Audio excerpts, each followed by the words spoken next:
You're sitting in your boss's office getting lectured about your attitude, while secretly calculating how many years you need to work before you can tell them exactly what you think about their micromanaging style. Sound familiar? Here's the thing. Most people think building wealth means flashing designer bags and driving cars that cost more than most people's houses. But that's not wealth. That's just expensive broke. Real wealth is invisible. It's having enough money working for you that you could walk away from your job tomorrow and your lifestyle wouldn't change.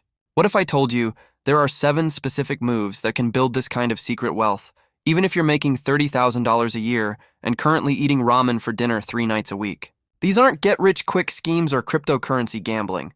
These are the boring, unsexy strategies that actually work. The average person spends 43 years working a job they don't love to afford a lifestyle they can't actually afford. But the people who figure out these 7 moves, they're quietly building wealth while everyone else is busy looking wealthy. They're the ones who retire at 50 while their neighbors are still complaining about their commute. If you're interested in learning how to build wealth that nobody can see but everybody wishes they had, make sure to subscribe to the channel and hit the like button if this information helps you out. Now, let's talk about the most important move first. Building income that flows whether you're working or binge-watching Netflix in your pajamas. Most people think income means trading hours for dollars. You show up, you get paid. You don't show up, you don't get paid. It's like being a hamster on a wheel, except the wheel never stops and the hamster gets tired. But here's where things get interesting. The wealthy don't just work for money. They make money work for them. And you don't need to start with millions to do this. Think about it this way. Every dollar you save is like hiring a tiny employee who works 24/7 and never calls in sick. That employee's job is to make more money. The more employees you hire, the less you have to work yourself. The simplest version of this is dividend investing. When you buy shares of dividend-paying companies, you're essentially buying a piece of businesses that send you checks just for owning them. It's like getting paid rent from tenants, except your tenants are Fortune 500 companies. Here's what most people don't realize. You can start building this invisible income stream with as little as $50 a month. I'm not saying you'll retire next year, but I am saying you'll start seeing money show up in your account that you didn't have to work for. Let's say you invest $200 every month into a diversified dividend fund that pays a 3% yield. After 1 year, you're earning about $72 annually in dividends. That's not life-changing money, but it's money that shows up whether you're at work, on vacation, or sleeping. But here's the part that will blow your mind. Those dividends can buy more shares, which generate more dividends, which buy more shares. It's like a money-making machine that builds itself. The key is consistency, not perfection. You don't need to time the market or pick the perfect stocks. You just need to keep feeding the machine every month, no matter what's happening in the news or how scary the market looks. Most people quit investing the first time their account balance goes down. But the people building secret wealth? They understand that market dips are like sales at their favorite store. Everything's cheaper, so they buy more. The average person who starts investing $200 monthly at age 25 will have over $500,000 by age 65, assuming a 7% annual return. That $500,000 would generate about $35,000 in annual passive income. Not bad for someone who just consistently invested the equivalent of a car payment. Speaking of investing, let's talk about building a portfolio that's completely invisible to everyone around you. This is where most people mess up their wealth-building journey before it even starts. Here's the thing. The moment you start making real money, everyone becomes a financial expert. Your broke uncle suddenly has opinions about your investment strategy. Your coworker who can't afford lunch wants to give you stock tips. It's like being on a diet and having everyone at the office bring you donuts. The solution is simple. Build wealth that nobody can see or track. While your friends are posting screenshots of their latest stock picks on social media, you're quietly accumulating assets that don't show up in casual conversation. Think about it this way. When someone asks what you drive, they can see your car. When they ask where you live, they can Google your address. But when they wonder about your net worth, they're just guessing. And that's exactly how you want it. The stealth portfolio has 3 main components. First, boring index funds that track the entire market. These aren't exciting enough for anyone to ask about, but they're the foundation of almost every millionaire's portfolio. It's like wearing a plain black t-shirt. Nobody notices, but it works with everything. Second, real estate investment trusts, or REITs. These let you own pieces of commercial real estate without anyone knowing you're a property investor. You're not the landlord dealing with broken toilets at 2 in the morning, but you're getting paid like you own the building. It's real estate investing for people who don't want to become real estate investors. Third, target date funds in your retirement accounts. These are the most boring investments on the planet, which makes them perfect for stealth wealth. Nobody brags about their 401k allocation, but that boring account could be worth more than their house by the time they retire. Here's what this looks like in practice. Instead of buying individual stocks that your friends might recognize, you buy total market index funds. Instead of talking about your latest investment wins, you just smile and nod when people complain about money. Instead of checking your account balance every day, you set up automatic investments and forget about them. The average person checks their investment accounts more often than they check their credit score. But the people building secret wealth? They treat their portfolios like slow cookers. Set it, forget it, and check back in a few years to see how much it's grown. The psychological benefit of stealth investing is huge. When nobody knows you're building wealth, nobody can pressure you to spend it. Your friends can't guilt you into expensive vacations because they don't know you can afford them. Your family can't ask for loans because they think you're just as broke as everyone else. Now let's talk about the elephant in the room that nobody wants to discuss at dinner parties. Taxes. Specifically, how to legally pay as little as possible without ending up in an orange jumpsuit. Most people treat taxes like the weather, something that happens to them that they can't control. But here's what the wealthy figured out a long time ago. Taxes are optional if you know the rules of the game. I'm not talking about hiding money in offshore accounts or claiming your pet goldfish as a dependent. I'm talking about using the tax code exactly as it was written to keep more of your money working for you, instead of funding government inefficiency. Think of the tax code like a video game with cheat codes. Most people play on hard mode because they don't know the shortcuts exist. But once you learn the codes, the game becomes much easier. The first fortress wall is maxing out every tax-advantaged account available to you. Your 401k, your IRA, your HSA if you have one. These accounts are like legal tax shelters that the government actually wants you to use. Here's the math that will blow your mind. If you're in the 22% tax bracket and you contribute $6,000 to a traditional IRA, you just saved $1,320 in taxes. That's like getting a 33% immediate return on your investment before the money even starts growing. The second wall is understanding tax loss harvesting.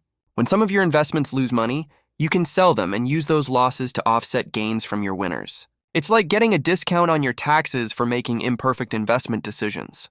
The third wall is geographic arbitrage, living in a state with no income tax while earning money from clients in high-tax states. It's perfectly legal, and it's like getting an instant raise without asking your boss. The average person pays about 13% of their income in federal taxes, plus state taxes, plus Social Security, plus Medicare. But people who understand the tax fortress?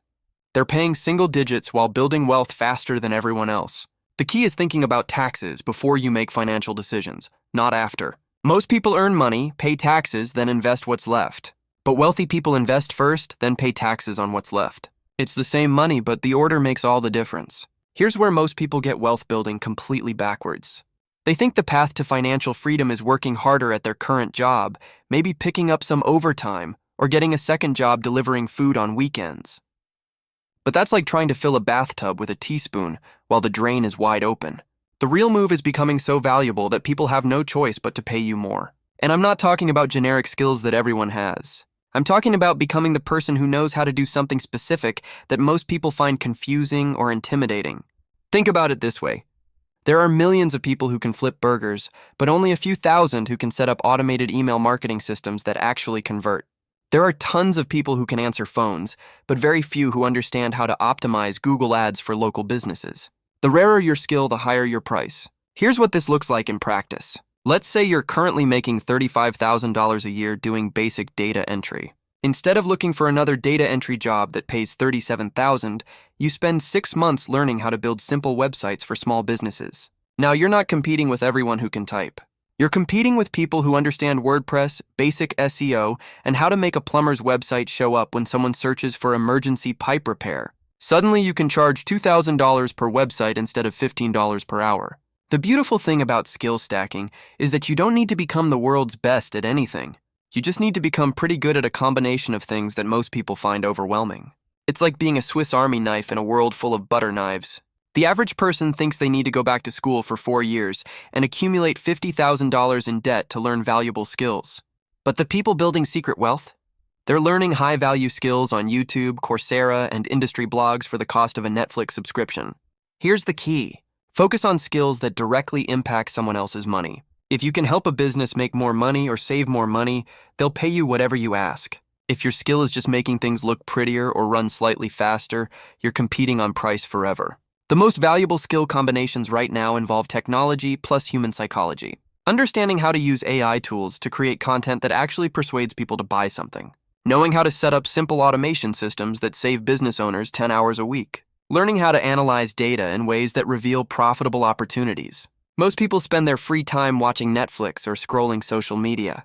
But if you spent just 1 hour every evening for 6 months learning a high-leverage skill, you could double your income within a year. It's not glamorous, but it works. Now let's talk about the move that separates people who build real wealth from people who just look wealthy on Instagram.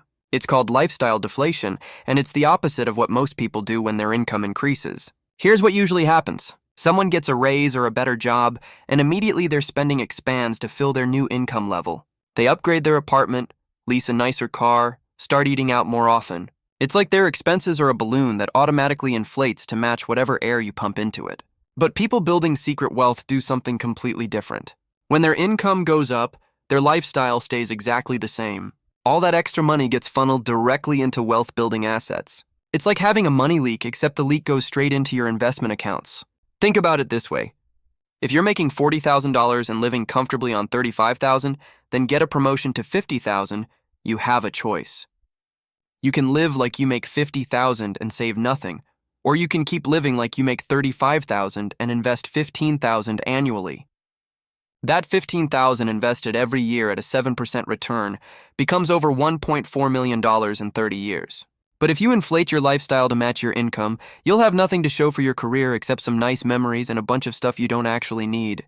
The hack is making your wealth invisible to yourself and everyone else. Instead of buying things that signal success, you buy assets that generate income. Instead of driving a car that impresses your neighbors, you drive something reliable while your investment account impresses your future self. Most people use lifestyle inflation as a reward system. They work hard, they deserve nice things, so they spend money to feel successful. But the people building secret wealth use delayed gratification as their reward system. They work hard, they deserve financial freedom, so they invest money to buy their time back. The average American's expenses increase almost exactly in proportion to their income increases. But wealthy people's expenses stay flat while their assets compound exponentially. It's the difference between looking rich and actually being rich. Here's a move that most people never consider because they're emotionally attached to living in the most expensive places possible. It's called geographic arbitrage, and it's like getting an instant raise without asking your boss or learning new skills. Think about it this way. If you're making $60,000 in San Francisco, you're basically broke. That same $60,000 in Kansas City makes you middle class. In parts of Tennessee or Texas, you're living like royalty. Same paycheck, completely different lifestyle. But here's where it gets really interesting. With remote work becoming normal, you can often keep your high-paying job in an expensive city while living somewhere your money actually goes far. It's like playing a video game where you figured out how to keep the high-level rewards while moving to the easy mode area. The math is absolutely insane. Let's say you're making $70,000 in New York City. After taxes and living expenses, you might save $5,000 annually if you're lucky. Now imagine keeping that same job but moving to Nashville or Austin. Suddenly, you're saving $25,000 every year without changing anything about your income. That extra $20,000 annually invested at 7% becomes over $1.2 million in 30 years. You literally moved your way to millionaire status while everyone else stayed put and complained about rent prices. The key is picking locations that give you the best combination of low cost of living, decent quality of life, and good internet connection. You don't need to move to the middle of nowhere and live like a hermit. You just need to avoid the most expensive zip codes that drain your wealth faster than you can build it. Most people think they need to live in expensive cities for career opportunities. But the people building secret wealth realize that career opportunities now travel through fiber optic cables, not subway systems. You can work for a Manhattan company while living in a place where your mortgage payment is less than what New Yorkers spend on parking. The psychological benefit is huge too. When your cost of living is low, you're not constantly stressed about money. When you're not stressed about money, you make better financial decisions. When you make better decisions, you build wealth faster. It's like a positive feedback loop that starts with your zip code. Now let's talk about the final move that most people never think about until it's too late. Protecting the wealth you've built from taxes, lawsuits, and your own bad decisions during emotional moments. Here's the thing about building wealth. The hardest part isn't making money. The hardest part is keeping it. And I'm not just talking about market crashes or inflation. I'm talking about life happening to you in ways that can wipe out decades of careful saving in a single event. Think about it this way. You spend 20 years building a $500,000 portfolio, then someone slips on your sidewalk and sues you for everything you own. Or you go through a messy divorce. Or you make one really stupid investment decision when you're feeling overconfident. All that wealth you built? Gone. The Legacy Shield has 3 layers. First is basic asset protection through proper insurance coverage. Umbrella policies, adequate homeowners insurance, disability insurance. It's like wearing a seatbelt for your net worth. Boring, but essential. The second layer is legal structures that separate your assets from your personal liability. LLCs for business activities, trusts for long-term wealth transfer, proper beneficiary designations on all your accounts. Most people think this stuff is only for millionaires, but you can set up basic protection for less than what most people spend on coffee in a year. The third layer is behavioral protection from your own psychological weaknesses. Automatic investment systems that keep you from panic selling during market crashes. Separate accounts for different goals so you can't accidentally spend your house down payment on a vacation. Rules-based systems that remove emotion from financial decisions. The average person loses more money to their own bad decisions than they do to market crashes or economic recessions. But people building secret wealth create systems that protect them from themselves when they're scared, greedy, or just having a bad day. Here's what most people don't realize. Estate planning isn't just for when you die. It's for making sure your wealth transfers efficiently between different phases of your life. From accumulation to preservation to distribution. Each phase has different rules and different optimal strategies. The key is setting up these protections while you're thinking clearly and don't need them yet. It's like buying insurance before the hurricane, not during it. Most people wait until they have problems to think about protection, but by then it's usually too late or much more expensive. If you're curious about all the other mind-blowing financial states of the average person, watch this next video.